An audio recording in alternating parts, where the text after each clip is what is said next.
وهبك الله فضيلة. السلام عليكم ورحمة الله وبركاته. واتشانل كاني لما قاعد بحي ولا لها ألا درتي اسكو جعل وما أنت نودا ديه دونتا أباي باريرو ما أنتي محانو هيسا برنامج كان وأنتي تلكيسا أن أرغني أو كهري ويسيه واكو هيساتا oo abaay bariir maanta noo daadihin doonto insha Allah maantay waxaan rabaa in aan barnaamijkan aan ka dhigno barnaamij ballaaran oo dadkana si ay cashar ay ugu qaataan dariisankaas aan u leenahayna waxay tahay anagoo ay ka timid fikradan walaalaha alla dartii isku jecel ay kaga timid dhibaatooyinka aan isku geysanayna annaga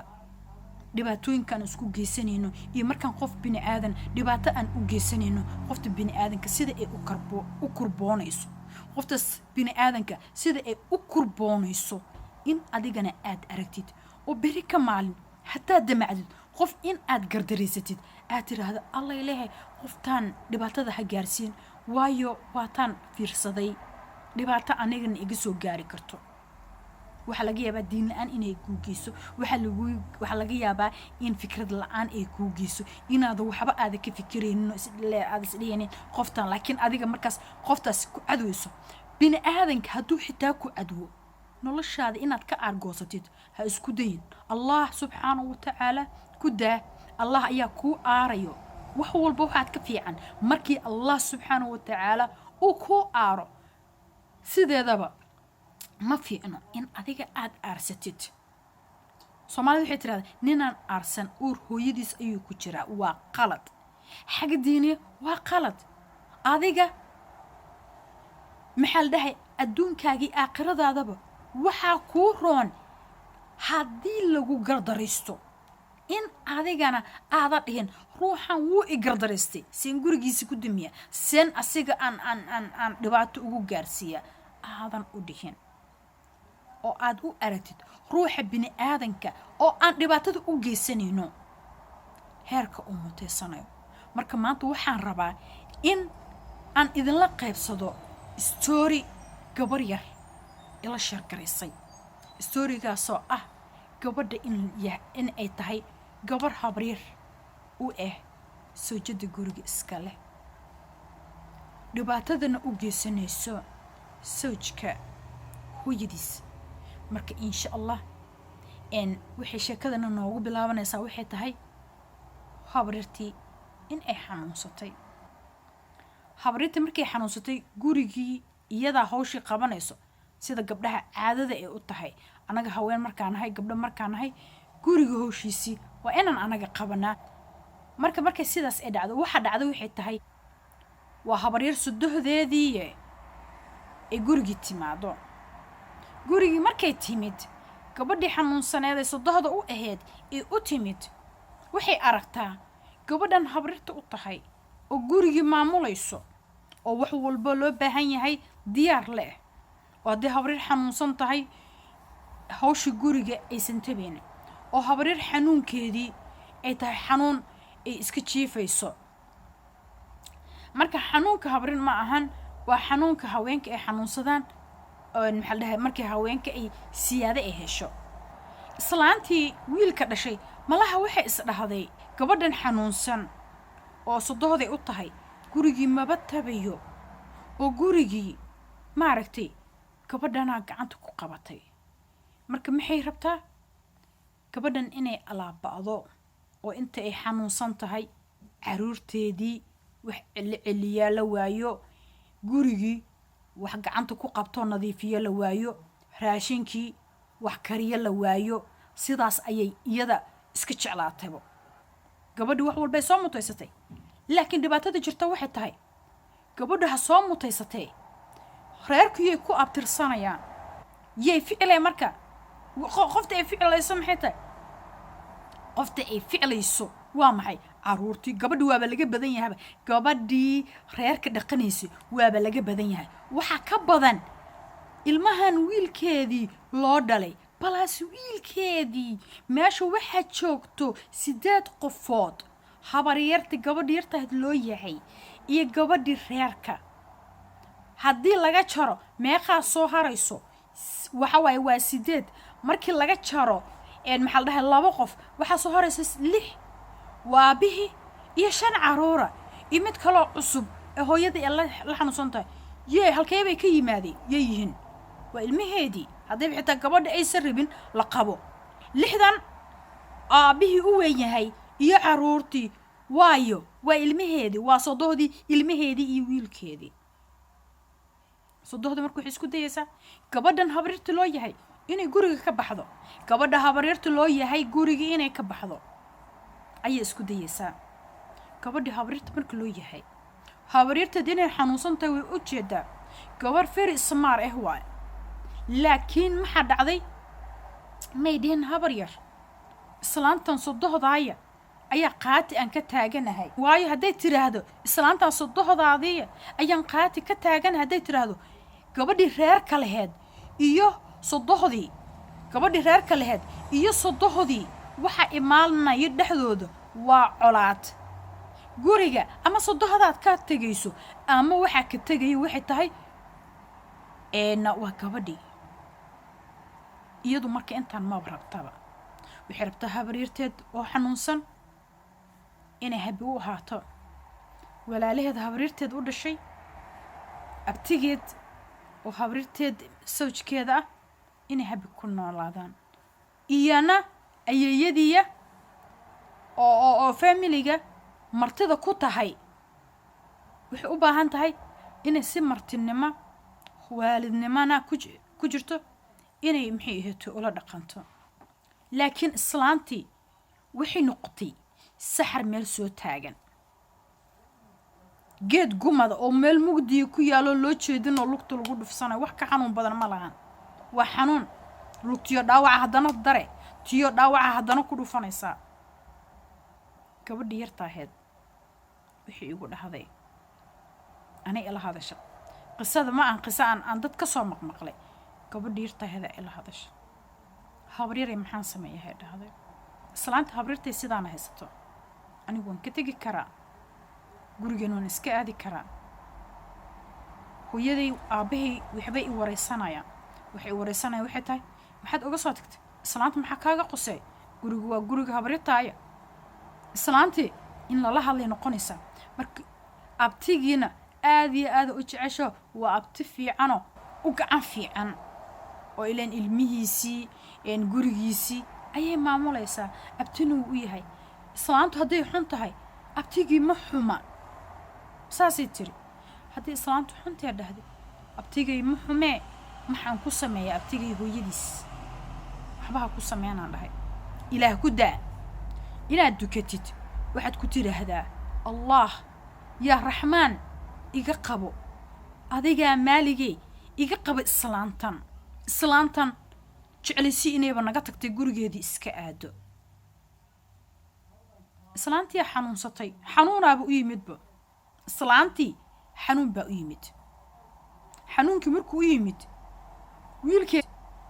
wiilkeedii wuxuu yiri hooyo maadaama xanuunsan tahay hergab kaliya ku dhacay way qandhatay hooyo maadaama xanuunsan tahay gabadhii marka habaryarta loo yahay ayaa daawooyin siinayso maraq siinayso hadda hergabkiina waa hergab iska caadi laakiin waa hergab ibtilaysan hergabka markuu hergab inkaar yahay uu yahay hergabkii normalka ahay ma noqonayo islaantii lugihii lafihii way xanuunayaan islaantii maxayd qandho saa'idaa hayso hergabku hergab caadiya ma ahan waa hergab inkaaro alla ku soo tuura islaantii tusinaya xanuunkii tusinaya gabadha wanaageedii waxay u geysaa maraqii waxay u geysaa dawadii waxay u geysaa islaantii way jiratay tiri markaasna ma xanuunsata haa adiga ka duceyso korkeeda saliido u maari wax sii madaxa mara qabooban ka saar ma islaantii intaas igu sameynaysaa intaas u sameeya u yeelaan dhahay waad ka guulaysanaysaye u yeel way yeeshay gabadhii islaanta qandhadii ma ka degayso wiilkeedii baa soo baxay wuxuu yiri hooyo islaanteedu way xanuunsan tahay gabadhan gabar yaroo waxa waaye maxay ahaatay islaantayda ay u tahay habaryar gurigii habaryar anigii wixii ilmihii ayay maamulaysaa hooyo adigana waxba kuma qaban kartee aan kuwada gurigaadii ku geeyo gabdhahaagii baan kuugu yeeraa ha kuu yimaadaane waayahay tiri iga kaxay waa la wada islaantii gurigiiyaa la geeyey gurigii markii la geeyey gabdhaheedii baa loo wacay gabdhaheedii markay gabar walbaba reeray leedahay gabar la seexataa la waayay horta islaantii gabar wax u mariyaa la waayay ilaa labadii bir qandhadii haysay oo hergabka cusboonaay hergabkii maaragtay waa hergabkii cusboonaay gabadhan yartaa ayaa dhadhayeysay oo bariirana dabada ka soo riixaysay laakiin guriga marka la tago hooyo ilmaha iga oynay hooyo ilmaha iskuul iga imaanay hooyo ilmaha dugsi geenaya hooyo hooyo hooyo hooyo soo qaracda hooyadeeda waxay soo wacday maxay ahaatay ii sheegeen wiilkeedii hooye dhahday ii imow wuu u yimid waxay tiri hooyo gabdhaha caruuri iyo waxay leeyihiin iyo reere anigu meeshan intaan ku dhiman lahay gurigaagii igee oo tii yareed ducaqabtadii yareed hadda waa ducaqabtadii wayba ducaysantee inkaara qabta iyada la inkaaraysa hooyo ducaqabtadii yareed iyo agey iyada agteeda nafta walba ha iiga baxdee wuu soo waday gurigii keenay tii yareed wuxuu yidhi abti hay abti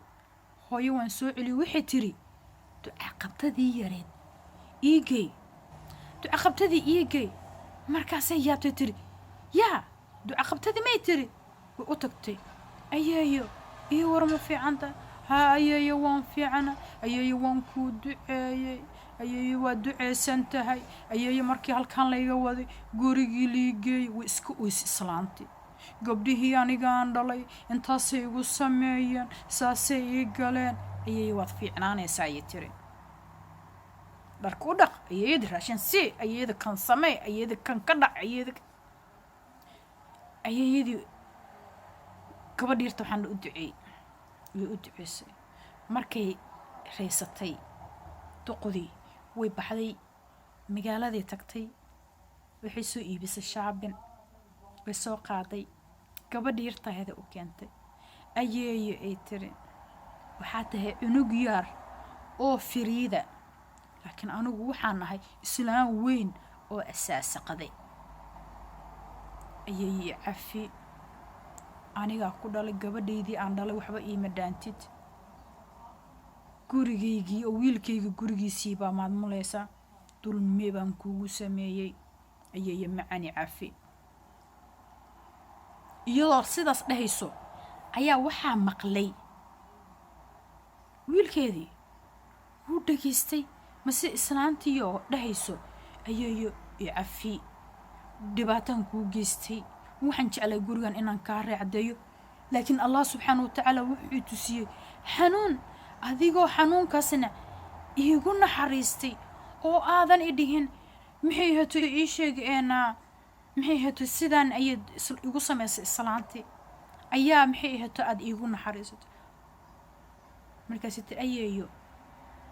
ayeeyaday baa tahay waalidkay baa tahay waxaad doontid baad igu samayn kartaa anigu awlaad baan ahay ayay waa duceysantay dhahday marka storyga beginning ilaa end ayaan la socday bilow ilaa dhammaad abtigii wuxuu yidhi abtiyo waxbarashadaada shoppingkaaga gurigana ayaad joogaysaa noloshaada balanna waayo haddaa xitaa baxdid kiina aad tagtid inaan ahaado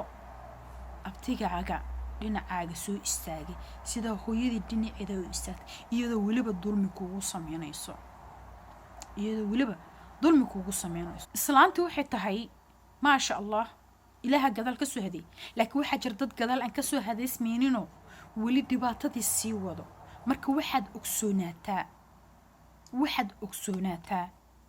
haddaad ayeeye aad tahay gabadhan wiilkaaga qabo iyo dadka adeega u ah ama iyada laftirkeedaba inaa alla dartiis ku nabadgelisid waayo wiilkaagii ayaa habi ku ah wiilkaagii caruurtiisii caruurta ayeeyada aad u heed ayay ee uurkana ku xambaarsan tahay dhabarkana ku qaada kuuna korinaysa berina ayay ku dhahayo berina biyaha cabaysid kuu soo qaadayo lugaha kareem ku marinayo ayay ku dhahayo iyaga beritool wax ku tarayo gabadha aad nacaysid ilmaheeda iyaga ayaa wax ku tari doona soo arintan storygan la magac baxay barnaamijkan la magac baxay ka hari weysay waa ku haysataa taxana ay noo sii ahaan doontaa insha Allah wixii qiso oo ka hari weysay xiriira waan idinla socodsiin doonaa insha Allah waxaana jeclaystay in aan idinla share gareeyo idinkana cashar uu idin noqdo idinka Ilaahay haddii walaashiin bariiro idin dhahayso intaan dib dambe ka kulmayno oo walaala alla darti isku jecel oo idin dhahaya nabadiina fi amaanillah السلام عليكم ورحمة الله وبركاته